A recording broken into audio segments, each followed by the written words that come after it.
आप देख रहे हैं नवभारत समाचार। मैं हूं डॉक्टर नज़र अंसारी। दोस्तों, मध्य प्रदेश में विधानसभा के चुनाव सर पर हैं और इस वक्त देश की सभी राजनीतिक पार्टियों में हलचल देखी जा रही है।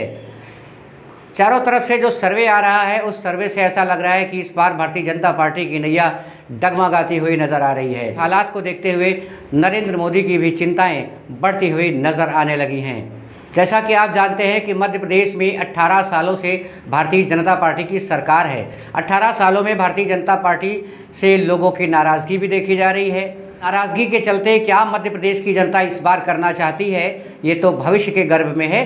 बहरहाल प्रधानमंत्री नरेंद्र मोदी की चिंताएं बढ़ती हुई जा रही हैं। नरेंद्र मोदी जी ने मध्य प्रदेश की जनता के नाम एक पत्र लिखकर एक अंतिम गेम खेलने की कोशिश की है। दोस्तों, अगर मध्य प्रदेश में भारतीय जनता पार्टी की नैया हिल गई तो आगे लोकसभा के भी चुनाव होने हैं। लोकसभा के चुनाव का परिणाम सहज ही अंदाज़ा लगाया जा सकता है। चलिए चलते हैं उस चिट्ठी में प्रधानमंत्री नरेंद्र मोदी जी ने मध्य प्रदेश की जनता के नाम क्या लिखा है। आइए देखते हैं, सुनते हैं अजीत अंजुम साहब से।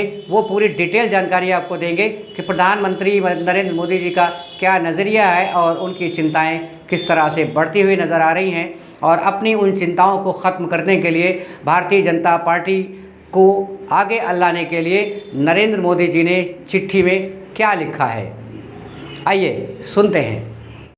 नमस्कार दोस्तों, चुनाव सिर पर है, चिंता दिमाग में है, पसीना पेशानी पर है, चिट्ठी जनता के नाम है। ये चिट्ठी प्रधानमंत्री मोदी ने आज मध्य प्रदेश की जनता के नाम लिखी है और मध्य प्रदेश के मुख्यमंत्री शिवराज सिंह चौहान ने अपने ट्विटर हैंडल पर इस चिट्ठी को शेयर करते हुए लिखा है कि एमपी की जनता के नाम प्रधानमंत्री की लिखी स्नेहिल चिट्ठी को आप भी पढ़ें।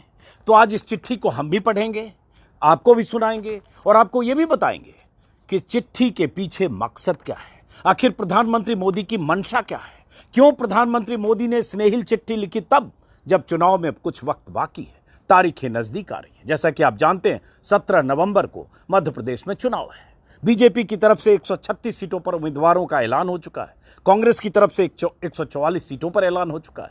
उम्मीदवारों के कुछ नाम अभी आने हैं, लेकिन जो खबरें आ रही है मध्य प्रदेश से बीजेपी के लिए वो चिंता की वजह है।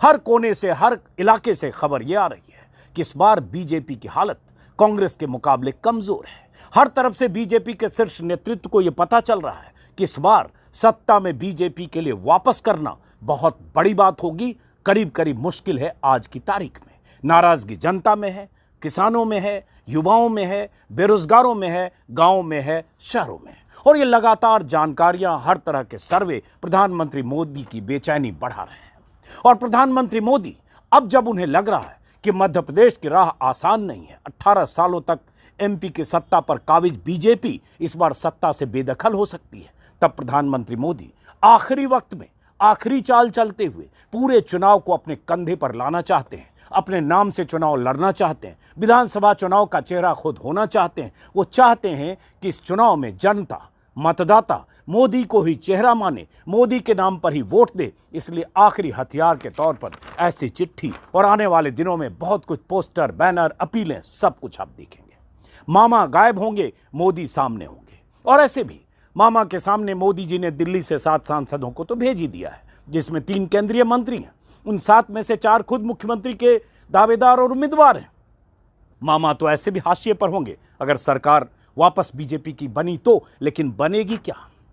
क्योंकि मैं भी कई इलाकों से घूम कर आया हूं और जो लोगों की नाराजगी दिख रही है, एंटी इनकम्बेंसी, लोगों को लगता है 18 साल हो गए, बहुत कुछ देखते सुनते और उसके बाद वादा खिलाफी की लंबी लिस्ट है। यह अलग बात है कि मामा घोषणावीर है, लेकिन यह एहसास अब बीजेपी के केंद्रीय नेतृत्व को भी हुआ है कि इस बार बहुत मुश्किल है। और मुश्किल अगर मध्य प्रदेश में हो गई, राजस्थान और छत्तीसगढ़ के नतीजे भी अगर कुछ और हो गए, तो फिर 5 महीने बाद लोकसभा चुनाव है। तो क्या लिखा है प्रधानमंत्री मोदी ने इस चिट्ठी में?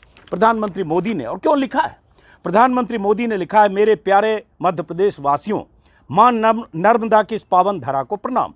और उसके बाद उन्होंने बताया है कि मैं जब भी एमपी आता हूं, आपके मन में मेरे प्रति प्रेम और स्नेह देखकर मुझे अपार ऊर्जा मिलती है। आज एमपी विकास की राह पर आगे बढ़ रहा है, अत्यंत हर्ष की बात है। और बहुत सारी जो अपनी तरफ से दावे उन्होंने किए हैं कि हमने मध्य प्रदेश में ये किया, मध्य प्रदेश को टॉप अर्थव्यवस्थाओं में शामिल कर दिया, मध्य प्रदेश में इतने लाख किलोमीटर सड़कों का निर्माण हुआ, दिस हुआ दैट हुआ, ये सब। और अब इसलिए शिवराज सिंह चौहान ने कैसे मध्य प्रदेश में 20 साल में काम किया, मतलब बीजेपी सरकार, उस सब का जिक्र किया है। तो ये तो कोई भी पार्टी का मुखिया या शीर्ष नेतृत्व करेगा, इसमें कोई नई बात नहीं है। लेकिन बात क्या है, ऊपर एक लोगो है, एमपी के मन में मोदी, और नीचे कुछ तस्वीरें स्क्रीन पर लगा रहा हूं। तस्वीरें हैं, मोदी जी को समर्थन पहुंचाएं, भाजपा को वोट देकर एमपी में जिताएं। पहले तो ये नारा चल रहा है, एमपी के मन में मोदी, मोदी के मन में एमपी। तो एमपी के मन में मोदी जैसे ही ये कहते हैं, वैसे ही एमपी के मन में शिवराज तो आउट हो जाते हैं।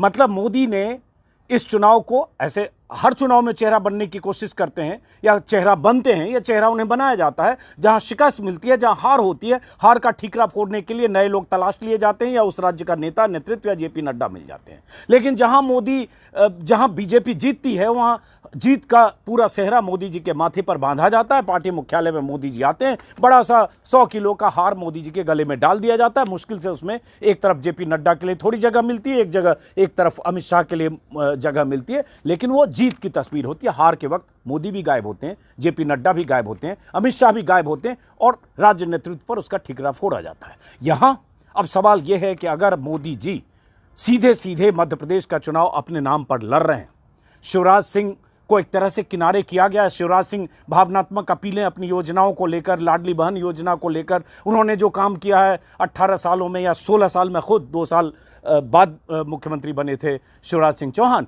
उसका जिक्र बार बार करते हैं। ये अलग बात है कि एमपी जब प्रधानमंत्री मोदी की रैलियां हाल के दिनों में हुई भोपाल और ग्वालियर में, मंच पर शिवराज सिंह चौहान मौजूद थे, लेकिन प्रधानमंत्री मोदी ने शिवराज सिंह चौहान की किसी योजना का जिक्र नहीं किया। यहां तक कि उस योजना का भी जिक्र नहीं किया जिसका नाम लाडली बहन योजना है, जो शिवराज सिंह चौहान के लिए लगता है कि उनके लिए गेम चेंजर अगर कोई योजना होगी तो वही योजना होगी। तो एक तो वो स्थिति, नीचे इसमें क्या है तस्वीर। और जब ये कहते हैं एमपी के मन में मोदी, तो किसके किसके मन में मोदी, और मोदी के मन में एमपी, तो कहाँ कहाँ मोदी के मन में कौन कौन राज्य, जिस राज्य में होंगे उस राज्य के मन में मोदी होंगे, या मोदी के मन में वही राज्य होगा। नीचे तस्वीरें हैं जिसमें बीच में प्रधानमंत्री मोदी हैं, और उसके बाद एक तरफ 5 तस्वीर, दूसरी तरफ 6 तस्वीर, जिसमें शिवराज सिंह चौहान और जेपी नड्डा दाएँ बाएँ हैं। फिर नरेंद्र तोमर हैं जो केंद्रीय कृषि मंत्री, जिन्हें मुरैना जिले की एक सीट दिमनी से विधानसभा चुनाव में ठेल कर भेज दिया गया लड़ने के लिए, जो 15 साल से सांसद हैं, केंद्रीय कृषि मंत्री हैं, 9 साल से मोदी सरकार में हैं, और उन्हें भेजा गया ज़बरदस्ती दिमनी में लड़ने के लिए। उनकी तस्वीर है ज्योतिरादित्य सिंधिया, जिनके बारे में कहा जा रहा है कि उन्हें भी शिवपुरी से चुनाव मैदान में उतारा जा सकता है। गुना से पिछली बार हार गए थे, और उसके बाद बीजेपी में आए, उसके बाद कैसे सरकार गिरी मध्य प्रदेश की, और कमलनाथ बाहर हुए सत्ता से, शिवराज सिंह चौहान आए, और बीजेपी के लाडले हैं, केंद्र में मंत्री हैं, राज्यसभा सदस्य हैं ज्योतिरादित्य सिंधिया। उनकी जिम्मेदारी चंबल बिहाड़ इलाके में या ग्वालियर इलाके में है कि बीजेपी को अधिक सीटें दिलवाएं, लेकिन वहां बीजेपी की हालत आज की तारीख में पतली है। अब मोदी जी रैलियां करेंगे, अगर मोदी जी के मन में एमपी है, एमपी के मन में मोदी हैं, और मोदी इस तरह से प्रचार करेंगे तो क्या तस्वीर बदलेगी, वो आगे की बात है। आज की तारीख में हालत खराब है ग्वालियर चंबल इलाके में। मैं अभी होके आया हूँ। बने रहिए हमारे साथ, मिलते हैं अगले एपिसोड में। दोस्तों, ये वीडियो पसंद आया हो तो हमारे इस चैनल को सब्सक्राइब ज़रूर कर लें, और दोस्तों तक भी शेयर कर दें, ताकि हमारी हर अपडेट आपको समय से मिलती रहे। नमस्कार।